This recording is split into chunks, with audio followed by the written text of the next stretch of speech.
Why not Pulivendula అంటూ ప్రగల్భాలకు పోతున్న TDP ఆ పార్టీ నేతల్ని కూడా కాపాడుకోలేకపోతుంది.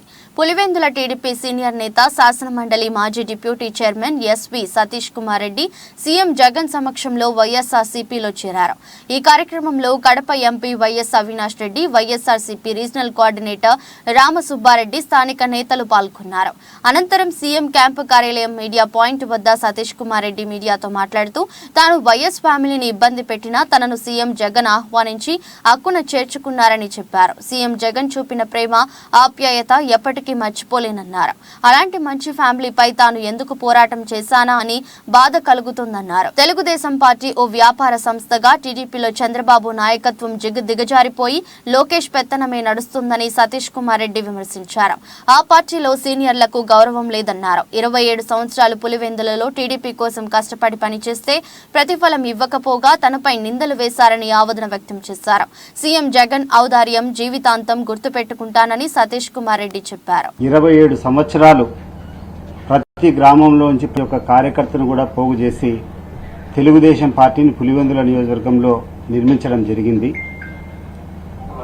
కానీ నేను ఎంత కష్టపడినా, నేను ఎన్ని కష్టాలు పడి ఎన్ని ఒడిదుడుకుల్లోనే తెలుగుదేశం పార్టీకి కష్టపడినా కూడా అక్కడనేటువంటి నాయకత్వానికి నేను చేసినటువంటి కష్టానికి తగిన ప్రతిఫలం ఇవ్వాల్సింది పోయి నన్ను ఒక లాలూచిబడినటువంటి నాయకునిగా, నేను వాళ్ళు ఇచ్చినటువంటి నిధులు దుర్వినియోగం చేసినటువంటి నాయకునిగా నా మీద అక్కడక్కడ మాట్లాడడం జరిగిన తర్వాత మనస్తాపానికి గురై 2020 సంవత్సరంలో తెలుగుదేశం పార్టీని వదిలిపెట్టడం జరిగింది.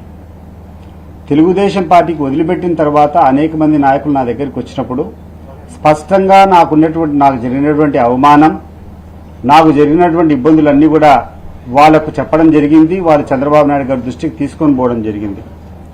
కానీ 4 సంవత్సరాలుగా దీన్ని ఏ రకంగా ప్యాచప్ చేయాలనేది కానీ, లేకుండా అంటే జరిగింది తప్పో లేకుండా అంటే జరిగింది ఏదో వివరణ ఇవ్వాల్సింది పోయి 2020 వరకు నన్ను పట్టించుకున్నటువంటి, ఇప్పటి వరకు మొన్నటి వరకు పట్టించుకొని పోయినటువంటి పాపాన వాళ్ళు పోలేదు.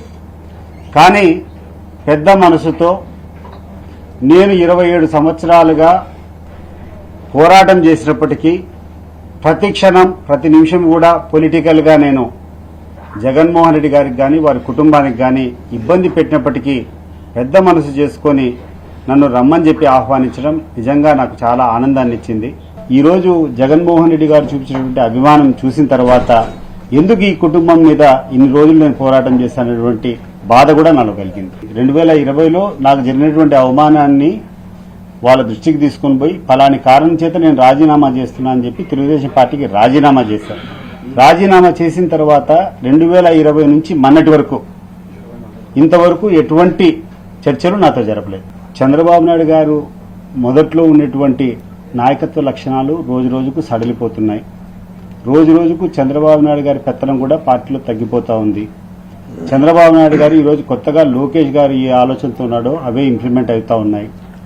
లోకేష్ గారి నాయకత్వము ఇది ఒక వ్యాపార ధోరణితో ఉంది తప్పితే ఒక పార్టీ వ్యవస్థ కానీ, ఇది ఒక రాజకీయ పార్టీని నడిపే స్థాయిలో కానీ ఆ స్టైల్లో లేదు. పూర్తిగా ఇది ఒక వ్యాపార సంస్థ అయిపోయింది. చాలా మంది, నేను కాదు ఇక్కడటువంటి తెలుగుదేశం పార్టీ నాయకులకు అందరికీ కూడా అదే ఫీలింగ్ ఉంది. ఈరోజు 100కి 100 జగన్మోహన్ రెడ్డి గారు ఏ కార్యక్రమం నాకు అప్పగిస్తే, ఏ పని నాకు అప్పగించినా కూడా చిత్తశుద్దిగా అత్యంత నిజాయితీగా ఆయన చెప్పినటువంటి కార్యక్రమానికి కానీ ఆయన పార్టీకి లాభం వచ్చే రకంగా నేను నడుచుకుంటా.